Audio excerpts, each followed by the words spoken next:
है। आज समझा रहे हैं फिजिक्स, जिसको भौतिक विज्ञान कहते हैं।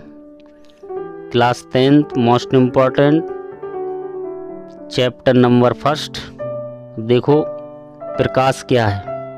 प्रकाश ऊर्जा का वह रूप है जिसकी सहायता से हमें वस्तुएं दिखाई देती हैं। जब प्रकाश किसी वस्तु पर आपतित होता है तो वह परावर्तित होकर हमारी आंखों तक पहुंचता है, जिसके फलस्वरूप हमें वस्तुएं दिखाई देती हैं। इस तरीके से बच्चों परिभाषा को याद कर लेना। देखो, प्रकाश की चाल 3 × 10⁸ मीटर प्रति सेकंड होती है। देखो, प्रकाश का परावर्तन वेरी मोस्ट इम्पॉर्टेंट। प्रकाश के किसी पॉलिशदार या चिकने तल से टकराकर, देखो ये किरण आई और चिकने सतह से टकराई, उसी माध्यम में वापस लौटने की प्रक्रिया को प्रकाश का परावर्तन कहते हैं। देखो, प्रकाश की किरण आई, किसी चिकने सतह से टकराई, टकराने के बाद पुनः परावर्तित हो गई उसी माध्यम में। इसे हम प्रकाश का परावर्तन कहते हैं। परावर्तन के 2 नियम होते हैं। कौन कौन से?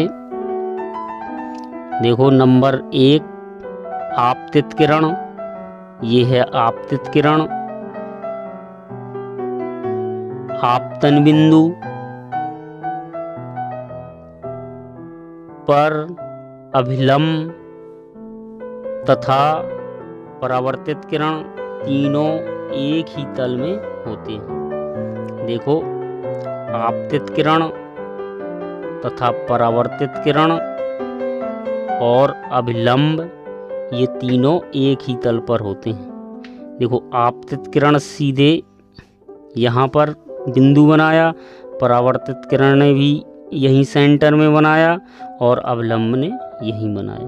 मतलब आपतित किरण तथा परावर्तित किरण और अभिलंब तीनों एक ही तल पर होते हैं। ये देखो, ये एक ही तल है। ये हो गया फर्स्ट, ये याद हो गया होगा बच्चों। आपतित किरण, परावर्तित किरण, अभिलंब तीनों एक ही तल पर होते हैं। अब नंबर 2, आपतन कोण आई। देखो, आपतन कोण आई तथा परावर्तन कोण R सदैव बराबर होते हैं। अब देखो, इसमें क्या लिख दिया है मैंने शॉर्ट में। परावर्तन कोण सदैव आपतन कोण के बराबर होता है। देखो, जो I है वो है आपतन कोण, जो R है वो है परावर्तन कोण। ये दोनों कैसे हैं? ये दोनों बराबर हैं। ये प्रकाश के 2 नियम हो गए बच्चों। ये वेरी मोस्ट इम्पॉर्टेंट।